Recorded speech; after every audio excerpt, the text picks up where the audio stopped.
오늘 부활주의를 맞이해서 함께 준비한 주의 말씀은 부활, 곧 생명이 사망을 삼킨 날 또는 삼킨 사건, 이런 제목을 갖고 주의 말씀을 함께 나눌 것입니다. 1년이 모두 52주가 되어서 많은 말씀을 제가 증거하지만 다른 날은 몰라도 오늘 부활주일의 말씀은 우리가 정말 가장 뜨거운 마음으로 경청할 이유가 있습니다. 아마 1년 가운데서 오늘 말씀보다 귀한 말씀이 없다고 생각하고 중요한 설교가 없다고 생각하니 여러분께서 오늘 말씀에 주의하시면서 경청하시기를 바라겠습니다. 말씀을 함께 증언합니다. 지난 고난주간을 맞이해서 오전 기도하고 물론 목이 좀 잠겼지만 하나님께 많이 엎드려 기도할 때에 성경 말씀도 많이 묵상을 했지만은 더불어 함께 읽었던 책 한 권이 있습니다. 그것은 2007년도에 발간되었던 엘자베스 길버트 작가의 책이었던 먹고 기도하고 사랑하라, 이런 책이 있습니다. Eat, Pray, Love란 책인데 그 책의 내용을 읽다 보면 부활주의를 맞이해서 마음에 함께 묵상할 많은 제목을 얻게 됩니다. 물론 이 작품을 원작을 해서 2010년도에 로버트 머피 감독이 로버트 줄리안 배우를 통해서 줄리안 로버츠 배우를 통해서 영화를 만들었지만 아마 저는 책으로 읽기를 권합니다. 내용을 간단히 설명을 합니다. 이 소설에 즉 먹고 기도하고 사랑하라, 이 소설에 나오는 여자의 주인공 이름은 리즈예요. 그는 이혼한 작가입니다. 이혼한 이후에 삶에 무력감이 온 거예요. 보호자가 없고 보호막이 없는 이런 위기 속에서 리즈는 매일매일 무너져 갑니다. 사는 게 아니고 작가지만 글 쓸 의욕도 없고 창의력도 많이 상실되는 거예요. 이러니까 그는 내 속에 허황된 마음, 즉 허공의 마음을 채우기 위해서 친구를 만납니다. 만나 차를 말씀하는 역시 입에서는 불평, 원망, 비관, 좌절 이런 말밖에 안 나오는 거예요. 듣다 못한 친구가 늘 근심만 하고 삶을 학대하고 자기 삶을 폄하하는 친구가 안타까워서 한 얘기를 들려줍니다. 친구야, 내 얘기 좀 들어볼래? 하고 이야기를 들을 때 그 내용이 이런 것이에요. 어느 가난한 청년이 너무 삶이 어려우니까 매일매일 아침에 분수대 광장을 나가는 거예요. 광장을 나가는데 거기는 성자, 예수 말고요, 세인트, 즉 믿음의 성자의 석고상이 있는데 석고상 앞에 가서 기도합니다. 성자여, 나 어려운 거 아시니까 복권 좀 당첨되게 도와주옵소서. 이러면 우리 교회 몇 분 계십니다. 자, 이걸 매일 기도하는 거예요. 이러니까 친구가 또는 그의 동료 많은 사람들이 너 어디 가니? 그러니까 오늘 석고상 성자한테 기도하러 간다고. 뭘 기도하니? 똑같아요. 제발 복권 좀 당첨되게 도와주옵소서. 이렇게 매일 기도하니까 어느 날 놀라운 일이 벌어집니다. 석고상 성자가 그 기도 매일 듣다 보니까 화가 난 거예요. 그래서 석고상이 버럭 화를 냅니다. 그리고 기도하는 젊은이에게 이렇게 말합니다. Please buy the ticket. 그래, 그럼 먼저 복권부터 사. 복권도 안 사고 복권 당첨을 기도한 거 아니겠습니까? 그러니까 석고상에 있는 성자가 이 말한 거죠. Please buy the ticket. 물론 지극하면 미안하지만 복권 샀냐 이렇게 물어보겠지만 의역하면 이걸 거예요. 야 임마, 복권이나 사고 내게 부탁 좀 하거라. 이걸 들을 때 리즈가 깨달은 거죠. 아, 행동이구나. 100번 고민한들, 1000번 고민한들 이런 삶의 굴투에서 난 나올 수 없어 하고 행동을 결심합니다. 그래서 티켓을 삽니다. 근데 그 티켓이 복권이 아니고 비행기 티켓이었어요. 비행기 티켓을 사가지고 어디 가냐면 영어로 내가 누구죠? I예요, I. 그런데 I가라는 세 나라가 있습니다. 이탈리아, 인도, 인도네시아입니다. 일부러 나 I를 완성하려고 I가 들어간 나라를 방문하는 거예요. 그래서 어디 갑니까? 처음에 이탈리아 갑니다. 뭐가 많아요? 음식이에요. 먹고 기도하고 사랑하라, 여기 나온 것인데 음식을 먹다 보니까 음식을 만드는 조리장들, 이걸 즐기는 그를 바라보니까 삶의 약동이 있는 거예요. 그래서 이태리에서 뭘 느꼈습니까? 음식도 신성한 것이구나, 이걸 느꼈다는 거죠. 그래서 열심히 먹습니다. 다음에 인디아를 갑니다. 가보니까 삶은 가난한데 강가에 앉아서 여러분들 신을 찬양하고 신을 경배할 때 거기서 많은 현자를 만나는 거예요. 그래서 비워진 마음, 음식으로 채울 수 없던 마음을 영으로 채웁니다. 거기서 뭘 배우죠? 기도를 배운 거죠. 프레이를. 마지막 한 곳이 인도네시아 바로 발리였습니다. 가니까 젊은 낭만이 신혼여행도 오고 여러분 울락지지 않았습니까? 거기서 사랑을 나누게 됩니다. 결국 돌아올 때 인생이라는 것은 무엇이냐? 잘 먹는 것이다. 그리고 기도하는 것이다. 그리고 사랑하는 것이다. 그래서 아이를 방문하고 돌아올 때는, 즉 이탈리아 또는 인도네시아, 인디아 아이 국가를 방문해서 얻은 세 가지: 먹는 신성한 행위들, 기도하는 행위들, 사랑하는 행위들, 이걸 통해서 돌아올 때는 나라는 아이가 완성이 된 거예요. 그래서 이 엘리자베스 길버트는 말하는 겁니다. 사는 게 무엇입니까? 음식의 소중함을 아는 것이고요, 그리고 기도의 가치를 아는 것이고, 더 나아가서 사랑할 수 있는 삶이 바로 인생을 완성시키는, 즉 삶을 완공시키는 복음을 알게 줬다는 것이에요. 그는 끝에 말합니다. 아이를 방문해서 I am, 내가 완성되었다는 거예요. 여러분 이걸 읽으면서 저는 잠시 느꼈습니다. 여러분, 세상은 무엇을 건축할 때 용어를 두 개를 써요. 만들다와 짓다를 씁니다. 만들다는 뭐죠? 의자를 만들다. 여러분들, 또 옷을 만들다 있고요. 근데 또 짓다가 있어요. 여러분들, 밥을 짓다, 글 짓다, 여러분들 집을 짓다. 그럼 같이 만드는 건데 무엇을 만들어요? 뭔 지어요? 어떤 차이가 있습니까? 만드는 것은 실력만 있으면 돼요. 나무를 만들어요, 옷을 만들어요, 배우면 되는 거예요. 짓는 건 달라요. 정성이 필요한 거예요. 밥을 지을 때 정성 없으면 선밥 나오는 거예요. 글 지을 때 정성 없으면 종이 낭비란 말이에요. 여러분들, 우리가 집 지을 때 잘못 지으면 여러분들 이것은 바로 폐가입니다. 여러분들, 신앙도 마찬가지예요. 신앙은 짓는 겁니다. 그 리지라는 그 작가가 이혼 이후에 깨진 그 마음을, 고통을 느끼다가 친구의 조언 듣고 나서 나를 지으려고, 여러분 인도를 방문하고 인도네시아, 이태리 방문해서 먹고 사랑하고 기도하는 것을 배울 때 내가 지어진 것이 아니겠습니까? 여러분들, 인생은 잘 지어야 되는 거예요. 나를 잘 지어야 풍계가 없다는 거죠. 마태복음 7장 24절 말씀은 산상수훈의 결론이에요. 팔복을 다 말씀하시고 염려하지 말씀하시고, 여러분들 비판 다 금지하시고 금식을 다 소개한 다음에 맨 끝에 말씀이 뭔지 아십니까? 내가 전간 모든 5장, 6장, 7장 말씀을 다 듣고 행하는 자는 반석에 집을 지은 자를 말씀했잖아요. 듣고 나서 실행 못하면 모래에 지은 집이래요. 그럼 주님도 말씀한 거죠. 신앙은 짓는 거라는 거예요. 만드는 것이 아니고. 결국 돌아볼 때 뭐죠? 만드는 것은 기술 문제의 팩토리니까, 짓는 것은 뭡니까? 정성과 생명 문제란 따르겠습니까? 저는 말씀했습니다. 너희가 모래에 지은 집을 갖고 있는 신앙이냐? 네가 창수가 와도 끝도 없는 이런 반석에 집을 짓고 있는 것인가를 묻고 있다는 것이 아니겠습니까? 결국 신앙은 집과 같이 잘 지을 필요가 있다고 생각합니다. 그러면 기독교 신앙은, 내 믿음의 집은 솔로몬 성전이 두 기둥이 야긴 포하신 것처럼 신학의 집, 교회의 집을 잘 지으려면 두 가지가 기초입니다. 바로 십자가와 부활이라는 겁니다.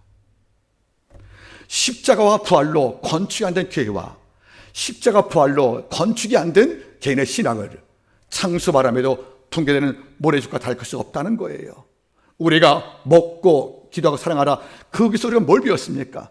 그 세 가지가 잘 어울려야 내가 아이라는 집이 완성이 되는 것인데, 신앙도 다름이 없다는 거예요. 십자가 없는 신앙 교회 아닙니다.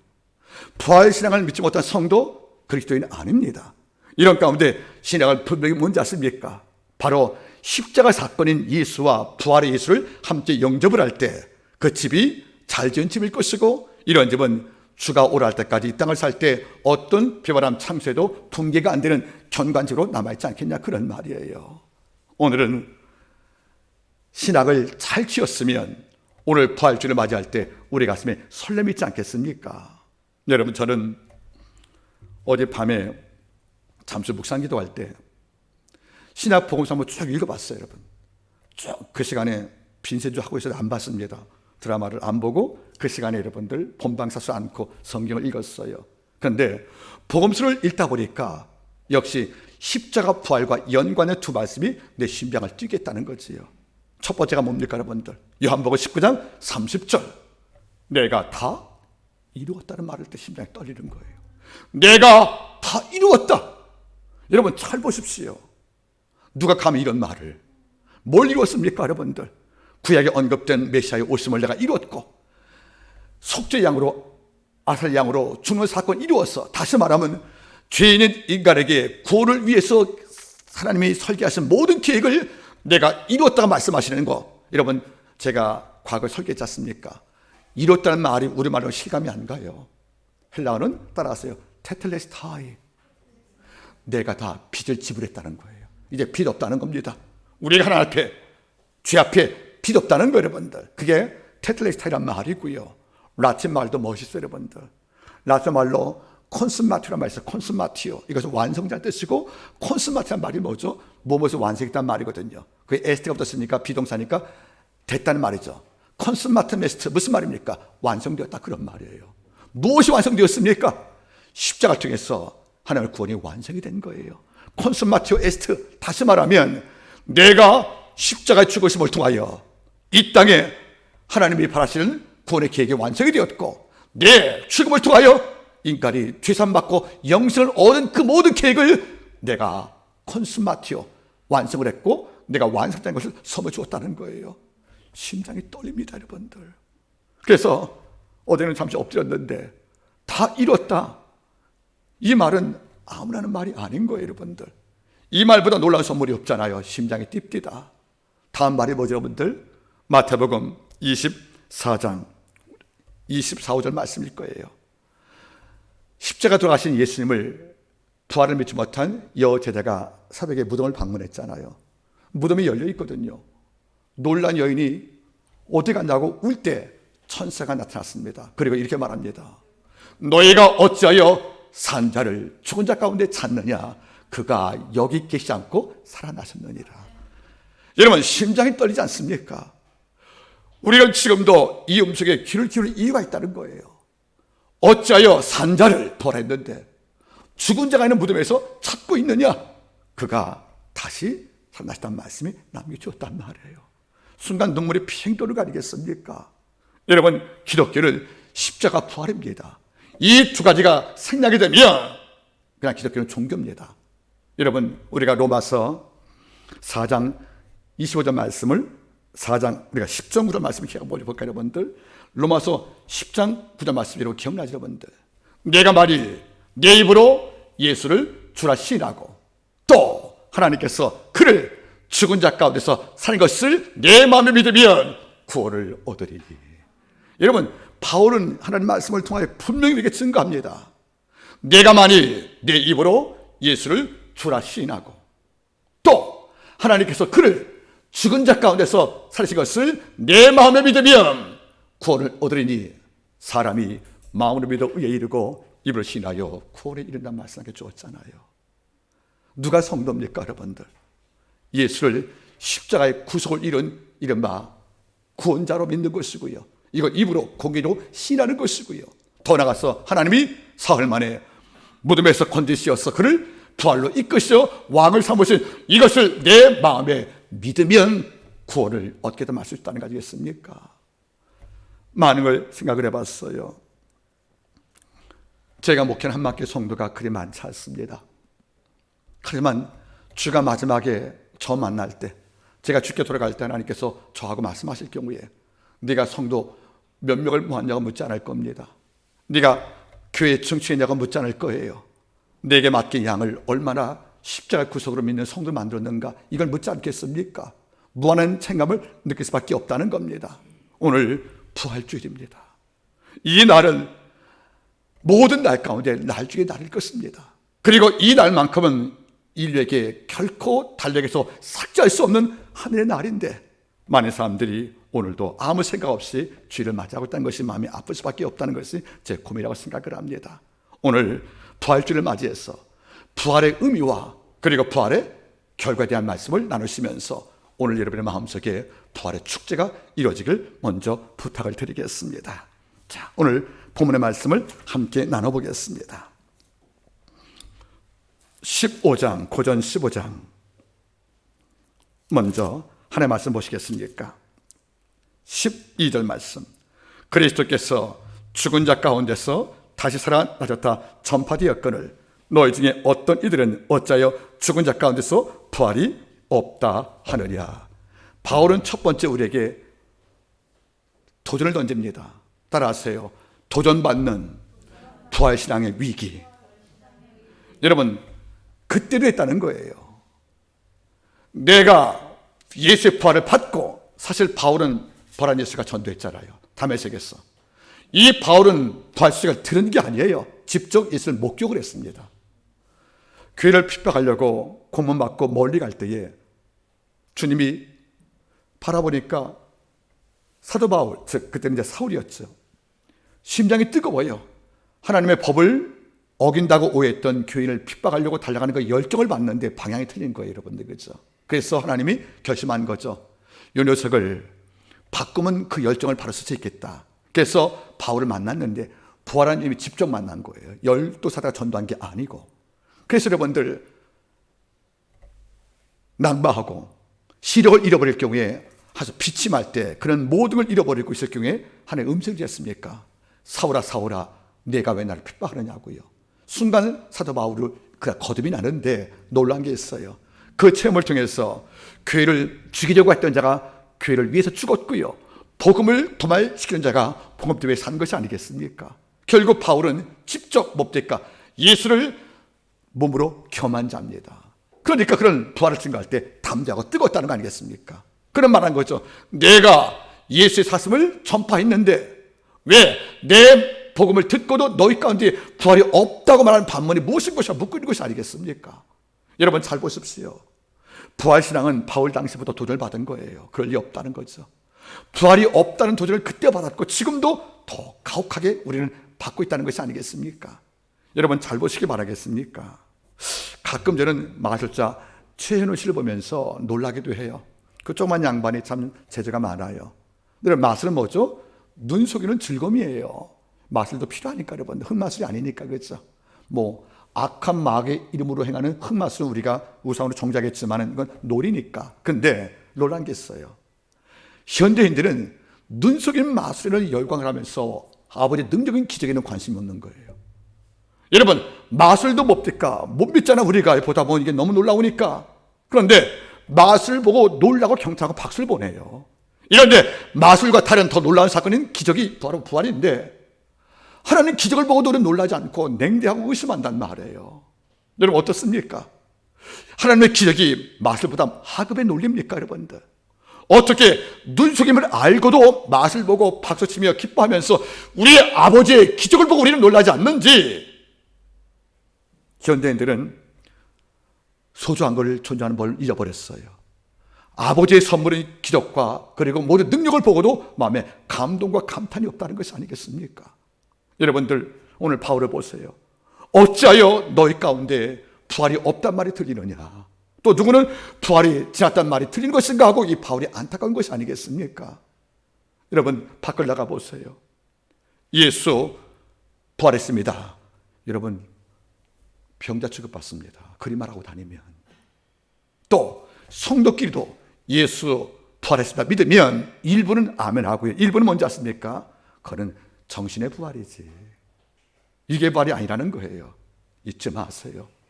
부활은 새 몸을 입는 육의 부활입니다. 여러분 돌아보십시오. 일부 자유신학들은 이리 말하는 거예요. 부활을 믿는데요, 근데 부활의 내용이 달라요. 그들은 노동자 전태일 씨가 사망해서 그의 정신이 우리 마음에 부활해서 노동이 나왔다, 이런 부활을 하는 거예요. 정신의 부활이에요. 그러니까 뭡니까 여러분들? 위대한 가치가 있었고 이걸 전파했던 그 사람이 죽어도 그의 정신이 내수의 꿈틀거리여서 그 정신이 지금도 이 땅에서 이루어지면 이것이 부활로 이해하는 것이 바로 일부 신학입니다. 여러분 이것은 틀렸습니다.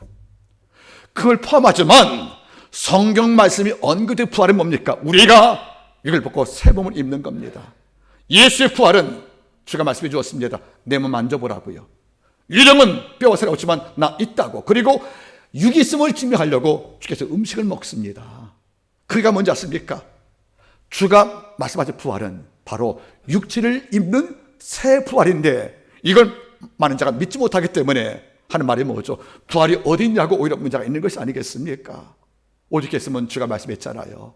나는 부활이요 생명이니 나를 믿는 자는 죽어도 살겠고 무릇 사서 날 믿는 자는 영원히 죽지 아니하리니 하고 끝나지 않는 거예요. 이것을 내가 믿느냐고 물어보잖아요. 그럼 뭡니까? 주님은 부활 사건을 선포했지만 믿고 있는가에 관심이 많다는 거예요. 여러분들 한방길 성도께 여쭤보겠습니다. 여러분 답을 기다리겠습니다. 나는 부활이요 생명이니, 주의 말씀입니다. 그 나는 예수입니다. 예수께서 가사대 나는 부활이요 생명이니 나를 믿는 자는 죽어도 살겠고 물을 사서 나를 믿는 자는 영원히 죽지 아니하리니 이것을 한방길 성도는 믿느뇨. 이게 돼야 하나님 답이 맞는 겁니다. 하지만 지금도 바라보세요. 제가 못났지만 학교에서 강의하는 해석가 교수입니다. 그런데 지금은 이게 없지만은 지금 제가 나가는 학교는 이분이 안 계세요. 과거 어느 학교에 강의를 갔더니 대표분께서 기도할 때 이렇게 기도합니다. 하나님, 저는 부활이 있다고 생각합니다. 그게 참 맞는 말 같죠? 생각하는 게 아니죠. 부활이 있다고 믿습니다. 여러분, 우리가 뭐 기도할 때 믿습니다 말을 많이 쓰는데 딴 데 안 써도 괜찮아요. 하지만 이 말을 써야 됩니다, 여러분들. 이것을 내가 믿느냐? 제가 믿습니다. 이럴 때 이 부활의 효력과 그 자격은 우리한테 영접되는 것이 아니겠습니까? 여러분 잘 보세요. 로마서 4장 25절 말씀. 예수는 우리의 범죄함을 인하여 십자가에 내어짐이 되고 또 우리를 의롭다 하시기 위해서 다시 사셨느니라. 예수의 부활을 믿을 때, 예수의 부활은 뭡니까? 우리 의롭다 하시기 위해서. 다시 한번 따라하겠습니까? 예수는 우리의 범죄함을 인하여 내어짐이 되고 또 우리를 의롭다 하심을 위하여 사셨느니라. 그 예수의 부활은 뭡니까, 여러분들? 십자가 사건의 죄를 처리했지만 예수의 부활을 통하여 우리의 의가 확증이 된 것인데, 믿는 성도가 교회를 나오지만 부활을 얻지 못한다? 그건 믿음의 온전함이 아니라는 것이 아니겠습니까? 놀라운 것은 끊임없이 과학이라는 것이, 또는 잘못된 값싼 철학들, 전 참 이 말을 좋아합니다. 저급한 철학은 인간을 무신론자로 만들고 고급스러운 철학은 인간을 유신론자로 만든다는 말이 있어요. 진짜 철학을 하면 하나님을 부정할 수 없다는 거예요. 값싼 철학들과 싸구려 철학이 인간을 염세와 또는 허무죄에 만들어서 인간을 무신론자로 만들지만 진짜 고급 철학을 한번 경험해 보시겠습니까? 신을 인정할 수밖에 없다는 것이 아니겠습니까? 여러분 잊지 마세요. 세상은 우리한테 말할 겁니다. 부활이 어디 있냐고. 우리는 말합니다. 나는 부활을 본 적은 없어도 하나님의 말씀을 통하여 증거를 받았다. 그리고 이 말씀을 통하여 나는 본 듯이 확증을 한다. 존 칼빈이 말했습니다. 성도가 거듭나면 천국을 안 가봐도 가보도 믿는 것이고, 성도가 거듭나면 지옥을 못 봤어도 본도 믿는 것이고, 그리고 성도가 거듭나면 부활을 아직 안 봤으나 부활을 경험한도 믿고 산다는 겁니다. 이게 광신입니까, 여러분들? 확신입니다. 우리는 광신은 아니지만 우리는 확신 속에 살고 있는 것이 아니겠습니까? 오늘 바울이 말하지요. 어찌하여 부활이 없다 하느냐. 우리 이 말에 아픔 느끼기를 바라겠습니다. 자, 그러면 이어서 바울이 논리를 제공을 합니다. 왜 예수의 부활이 필요한지 설명을 합니다. 그러면 부활신앙을 통해서 우리는 세 가지 사실을 알 수가 있습니다. 즉 부활신앙은, 예수의 부활은 우리한테 세 가지를 언급을 합니다. 자, 첫째가 무엇입니까? 첫째는 예수 그리스도가 부활했습니다. 그렇죠? 예수가 부활을 통해서, 예수의 부활은 뭘 입증하는 것이냐면, 무엇을 확증하냐면 예수가 하나님의 아들인 것이 증명됐다는 겁니다. 로마서 1장 4절 말씀이에요. 성경의 영어로는 죽은 자 가운데 부활하여 능력으로 하나님의 아들로 인정되었으니 곧 우리 주 예수 그리스도라. 여러분 잘 보십시오. 혹시 우리가 로마서 1장 4절 말씀을 한번 같이 읽겠습니까, 여러분들? 자, 제가 읽어드리죠, 여러분들. 4절. 성경의 영으로는 죽은 자 가운데서 부활하여 능력으로 하나님의 아들로 인정, 증명되었으니 곧 우리 주 예수 그리스도라. 이게 무슨 말입니까, 여러분들? 부활은 예수가 부활인데 전에 부활 비슷하게 산 자가 있어요. 복음서에 누가 있죠, 여러분들? 나사로의 부활 사건들. 물론 갱생이죠. 또 누가 살았습니까? 죽어서? 야이로의 딸, 나인성 과부의 아들, 죽었다 살았잖아요. 근데 우리는 죽었다 산 그 사람들이 구원자라고 말하지 않습니다. 예수도 죽었다 살았습니다. 그리고 나인성 과부의 아들도, 야이로의 딸도, 그리고 우리가 아는 나사도 죽었다 살았지만 그는 뭡니까 여러분들? 우리는 그가 부활해서 우리의 구원자가 됐다고 말씀하지 않는 거예요. 왜? 죽었다 살았지만 역시 나사로도, 야이로의 딸도, 젊은 과란의 아들도, 아니 젊은 과부의 아들도 그는 죄인의 심으로서 부활을 미리 맛본 일 따름이지 영원한 생명이 아니란 뜻이에요. 그럼 무슨 말이겠습니까? 로마서 5장 17절 말씀 알아보시면 죄악이 왕노를 했잖아요, 여러분들. 우린 다 죽었지 않습니까, 여러분들? 이런데 인간의 죄를 사함받고 생명을 주려면 하나님의 아들이 와서 그 죄를 대신하고 십자가에 죽을 필요가 있는데 어떤 자가 그 십자가를 지고 인간 죄를 대속할 자격이 있냐는 거예요. 이 땅에는 없다는 거죠. 왜? 로마 3장 말씀으로 모두가 죄인이니까. 이러니까 이 땅에 죄인된 모든 자가 죄의 능력으로 죽었다 살아도 그는 구원할 수가 없다는 거예요. 이런데 주님은요, 죄 없는 육신이 와서 십자가 죽었습니다. 그리고 그가 부활하신 거예요. 그래서 그 능력으로 하나님의 아들로 증명되었으니, 즉 예수만 참 부활이요, 예수가 부활하여서 그분만 인류의 죄를 대속할 하나님의 유일한 자격자인 것을 증명되었다, 그런 말인 거예요. 여러분 잘 들으셔야 합니다. 주가 십자가에 달릴 때 좌우에 강도 있었죠. 십자가 예수가 구원 준 거지 두 강도의 십자가는 구원과 상관이 없는 거예요. 십자가 졌다고 다 구원자가 아니라는 거예요. 죽었다 살았다고 다 구원자가 아니라는 겁니다. 죄 없는 예수의 십자가만 죄를 사하는 아버지의 권능일 것이고, 죄 없는 예수의 부활만이 인류에게 의로움을 주는 아버지의 권능이라는 것입니다. 이런 까닭에 예수의 부활은 뭡니까? 그래, 역시 예수만 우리의 구원자구나, 그의 부활이 우리의 생명을 주는 하나의 예표구나, 이걸 증명을 받는 확증 사건이다, 그런 말이에요. 여러분 잘 보십시오. 그러렸겠지만은 담임 목사인 제가 죽었다 부활한다고 해서 구원자가 아니라는 겁니다. 죄가 십자가 진다고 해서 제가 구원자 아니라는 겁니다. 누구만? 예수만. 그러니까 성경 말씀하는 거예요. 성결의 영으로 오신 예수께서는 죽은 자 가운데 부활하심을 통해서 그 능력으로 하나님의 아들로 증명되었다. 그는 바로 우리 예수 말이 거기 나오는 거예요. 그러면 예수의 부활은 뭡니까? 그분만 우리의 구원자구나. 이 말은 그분만 우리의 은혜의 대상이구나. 그분만 우리가 기도할 대상이구나. 그분만 우리의 죄사함을 얻지 않은 능력의 근본이시구나. 이걸 배울 수 있다는 거예요. 이게 잘못되면 큰일 납니다. 이 땅에 어떤 자가 하늘 계시받아 성경을 다시 쓰고 환상 가운데 죽음도 겨봐 부활했다고 해서 우리가 엎드리고 복채 바치면 안수해서 내 이제 살았다, 너 부활한다, 이런 말 우리가 인정할 수 없다는 거 아니겠습니까? 여러분 잊지 마세요. 성결의 영으로는 죽은 자 가운데 부활하시어 능력으로 하나님의 아들로 증명되었으니 곧 우리 주 예수 그리스도라. 죽은 자가 산 자가 너무도 많고 지금 한번 엘리야도 있지만 그들 모두가 우리의 죄를 사하는 구원자가 아니라는 겁니다. 누구만? 예수의 부활을 통하여 그분만 우리의 구원자 하나님의 아들로 증명되었다는 것이에요. 이런 까닭에 여러분들 능력 좀 받았다고 오만하신 죄종들, 또 자칭 메시아라고 모든 성경을 현혹하는 이런 가짜 메시아들 입 다물어야 합니다. 어떻게 감히 능력으로 하나님의 아들 증명된 예수 외에 그 자를 탐낼 수 있는지 여러분 잊지 마시기 바랍니다. 제가 다시 언급하지요. 하나님께서 세상에 예수 외에 구원을 다른 인물 준 적이 없습니다. 그럼 왠지 아십니까? 예수가 십자가에 직접 못 박혀 쓰고 예수의 부활을 통하여 우리는 하나님의 아들을 증명을 받은 사건이 왜 중요하냐면 그런 비슷한 경우가 성경에 나오잖아요.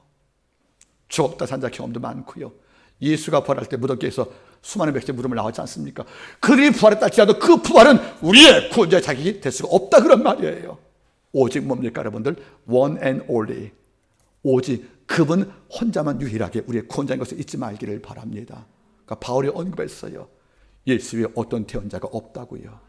이런 기독교의 배타성이 때로 오히려 받지만 아닌 거예요. 여러분들, 여러분 잘 보세요. 살아보니까 내 자녀가 소중하잖아요. 그래서 조카도 소중하고 뭐 준다고 아들 바꿀 수 있겠습니까? 난 내 새끼 제일 소중하다 그러면 남들이 말해요. 아이고, 자식의 콩깍이 끼었네. 끼면 어떻습니까, 여러분들? 그게 내게 제일 소중한 사실인데요. 사실은 바꿀 수가 없는 거예요.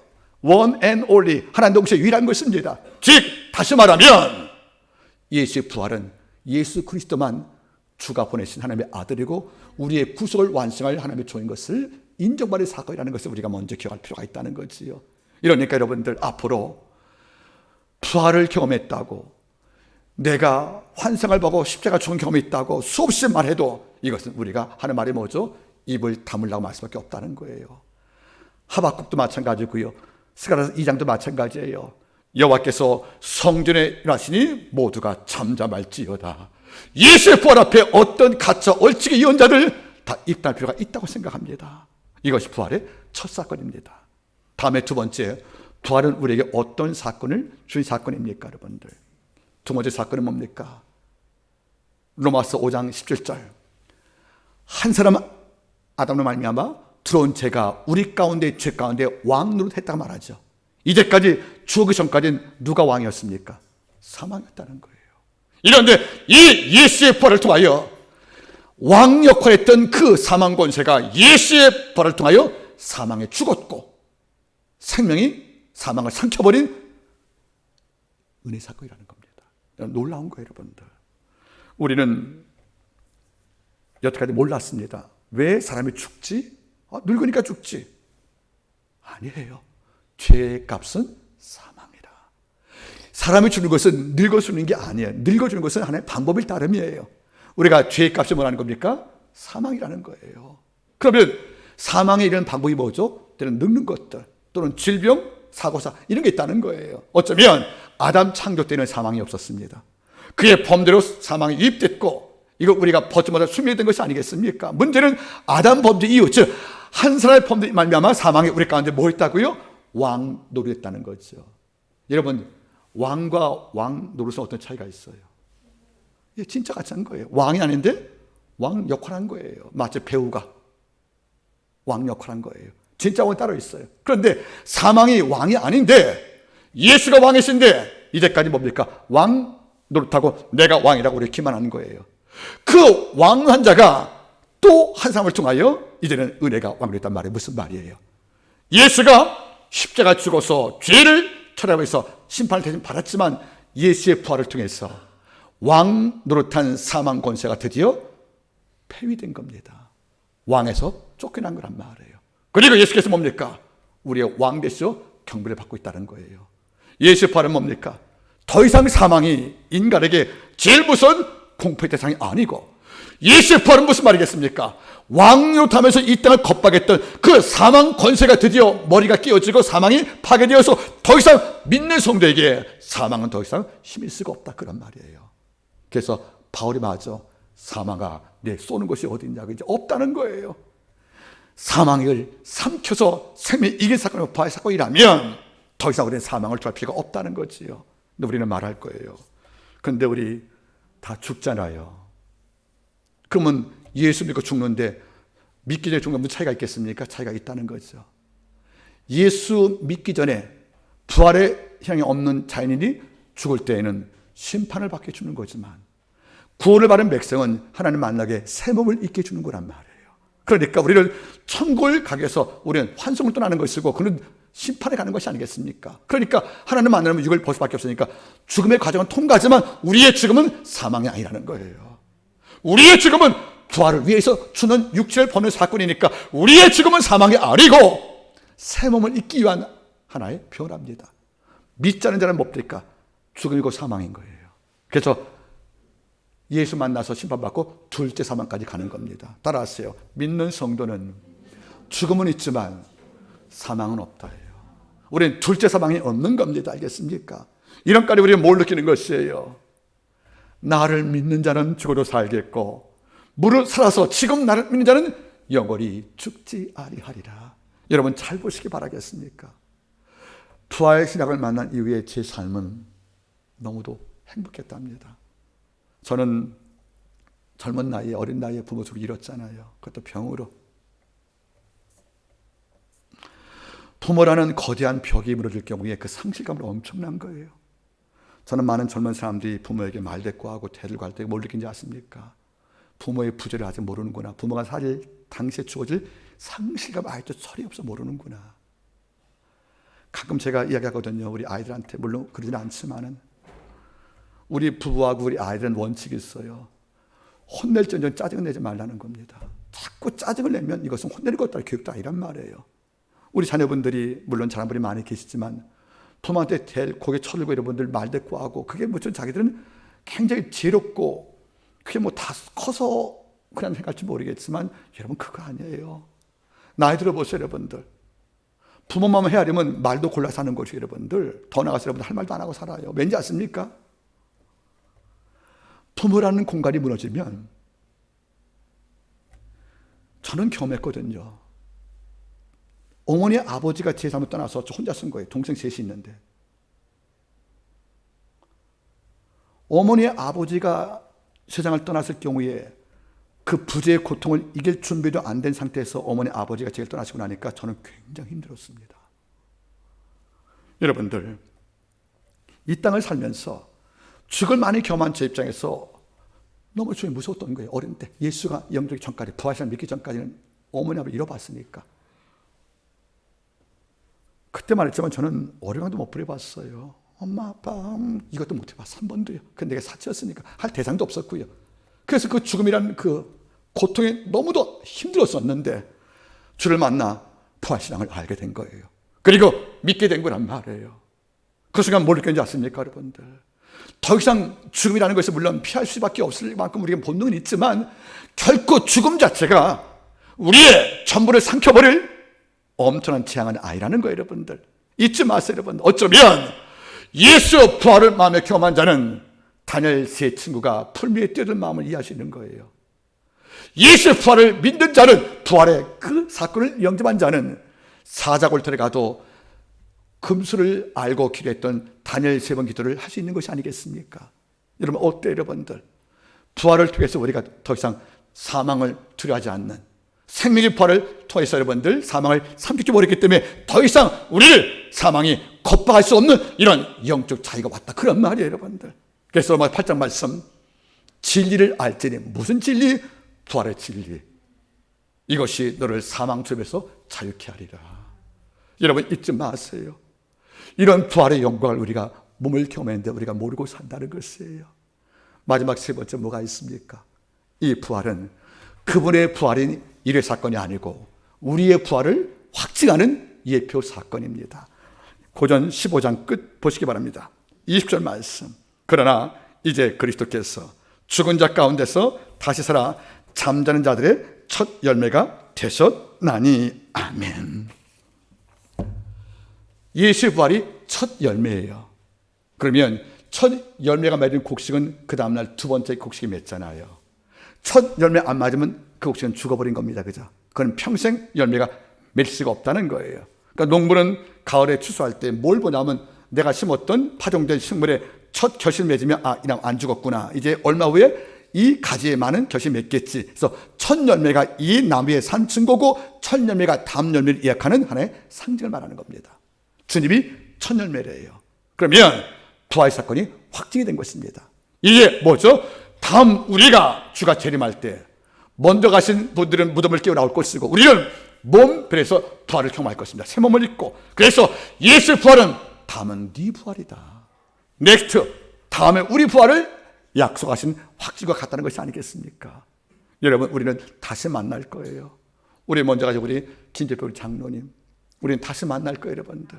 그리고 앞서간 믿던 우리 어머니 아버님들, 우리는 다시 만날 겁니다, 여러분들. 왠지 아십니까?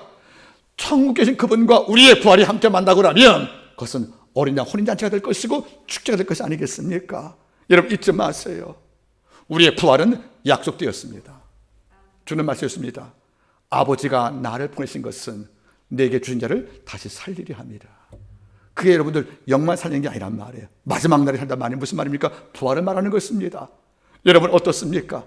믿는 성도조차 부활이라는 말을 남들이 꺼려한다고 입에 올리게 여러분들 꺼려하십니까? 여러분들 이럴 수 없다는 것이 아니겠습니까? 여러분 잊지 마세요. 사도 바울은 부활을 믿지 못하는 도전받는 세대에서 아파했고요. 예수의 부활은 그가 진정한 유일한 구원자임을 증명한 사건이라는 것을 설명해 주었고, 예수의 부활 사건은 사망을 삼킨 생명을 통하여 우리의 죄사함을 얻게 하는 구원의 완성임을 우리에게 알려주었고요. 다 이루었다를.